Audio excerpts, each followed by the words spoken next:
Coronavirus en Irak, avec le confinement, les violences domestiques ont augmenté d'au moins 30%.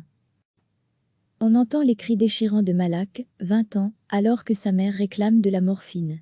Sous les bandages, se cache la dernière victime de la pandémie des violences domestiques en Irak, exacerbée par le confinement.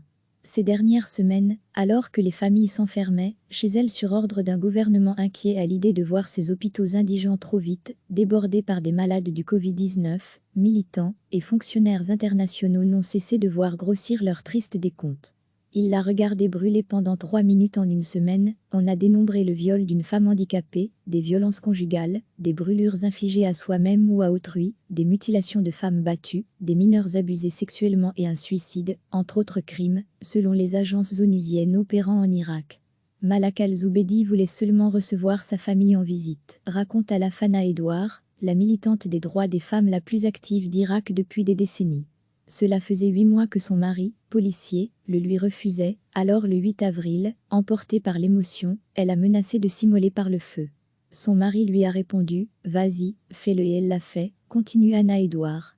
Lire aussi, coronavirus, le risque de violence conjugale augmente à cause du confinement, il l'a regardé brûler pendant 3 minutes, poursuit l'ONG Human Rights Watch, HRW, qui cite la mère de la jeune femme.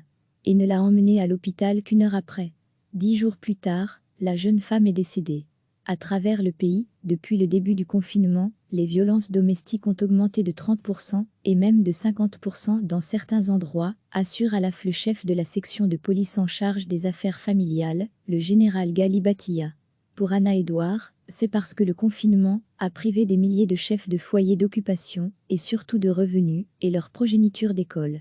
Les gens sont enfermés les uns sur les autres de longues heures à la maison, et parfois les choses les plus insignifiantes mènent à des disputes qui font éclater des violences, rapporte Tel Alaf.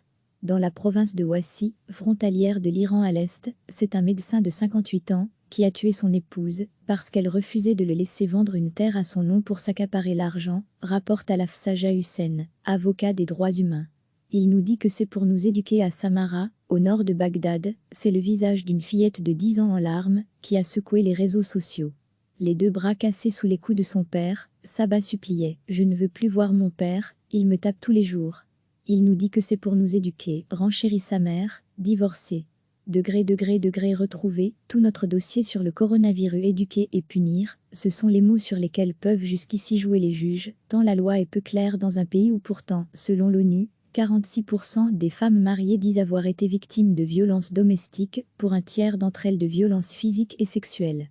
Or, indique l'Organisation internationale pour les migrations, OIM, 85% des hommes irakiens disent qu'ils empêcheraient une femme de leur famille de porter plainte.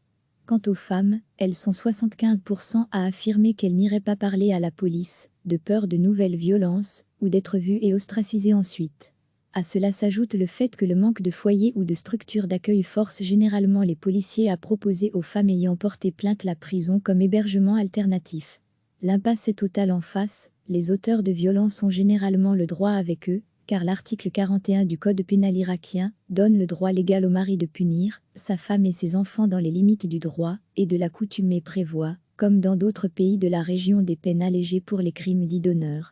Depuis des années, Afra al-Kaïsi et d'autres militent pour rendre la loi plus sévère envers les auteurs des violences, mais, dit Tel Alaf, à chaque fois, il y a un barrage des députés qui disent se réclamer du sentiment religieux et de l'islam, ou alors prétextent vouloir désengorger les tribunaux. L'impasse est totale, se lamente la militante. Lire aussi, j'ai fui la maison.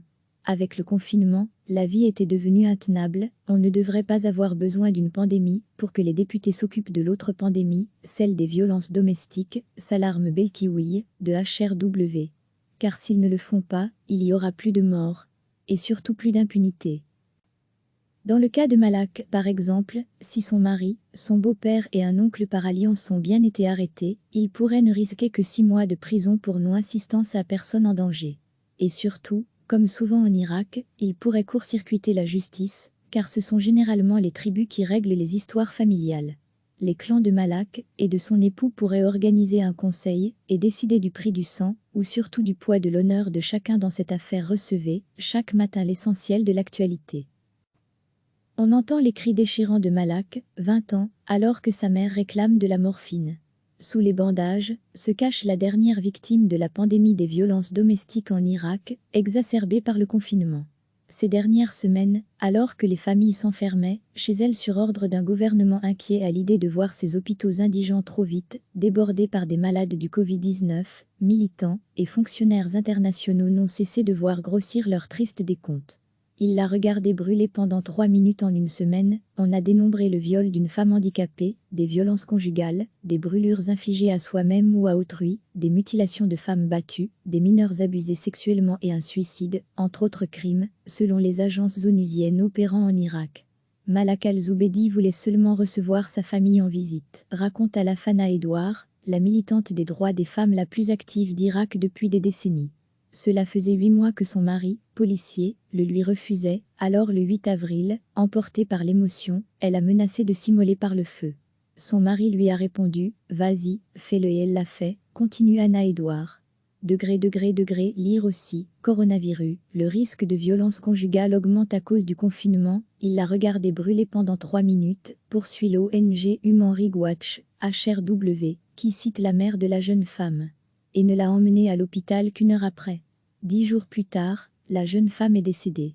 À travers le pays, depuis le début du confinement, les violences domestiques ont augmenté de 30% et même de 50% dans certains endroits, assure Alaf le chef de la section de police en charge des affaires familiales, le général Gali Batiya. Pour Anna Edouard, c'est parce que le confinement a privé des milliers de chefs de foyer d'occupation et surtout de revenus et leur progéniture d'école.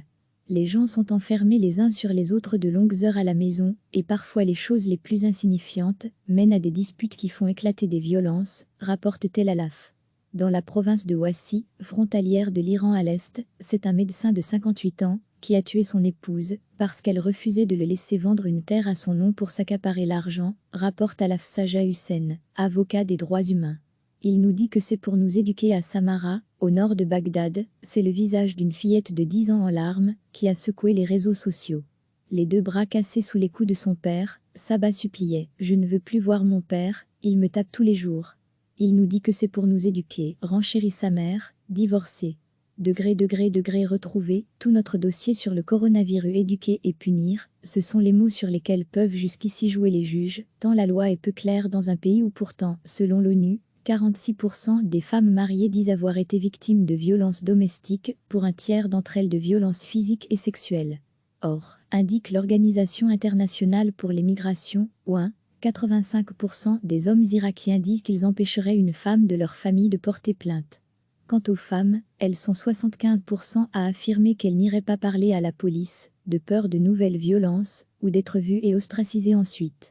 À cela s'ajoute le fait que le manque de foyers ou de structures d'accueil force généralement les policiers à proposer aux femmes ayant porté plainte la prison comme hébergement alternatif. L'impasse est totale en face, les auteurs de violences ont généralement le droit avec eux, car l'article 41 du Code pénal irakien donne le droit légal au mari de punir sa femme et ses enfants dans les limites du droit et de la coutume et prévoit, comme dans d'autres pays de la région, des peines allégées pour les crimes dits d'honneur. Depuis des années, Afra al-Kaïsi et d'autres militent pour rendre la loi plus sévère envers les auteurs des violences, mais, dit Tel Alaf, à chaque fois, il y a un barrage des députés qui disent se réclamer du sentiment religieux et de l'islam, ou alors prétextent vouloir désengorger les tribunaux. L'impasse est totale, se lamente la militante. Lire aussi, j'ai fui la maison. Avec le confinement, la vie était devenue intenable, on ne devrait pas avoir besoin d'une pandémie pour que les députés s'occupent de l'autre pandémie, celle des violences domestiques, s'alarme Belkioui, de HRW. Car s'ils ne le font pas, il y aura plus de morts. Et surtout plus d'impunité. Dans le cas de Malak, par exemple, si son mari, son beau-père et un oncle par alliance ont bien été arrêtés, il pourrait ne risquer que 6 mois de prison pour non-assistance à personne en danger. Et surtout, comme souvent en Irak, il pourrait court-circuiter la justice, car ce sont généralement les tribus qui règlent les histoires familiales. Les clans de Malak et de son époux pourraient organiser un conseil et décider du prix du sang, ou surtout du poids de l'honneur de chacun dans cette affaire. Cliquez sur s'abonner pour recevoir les dernières nouvelles.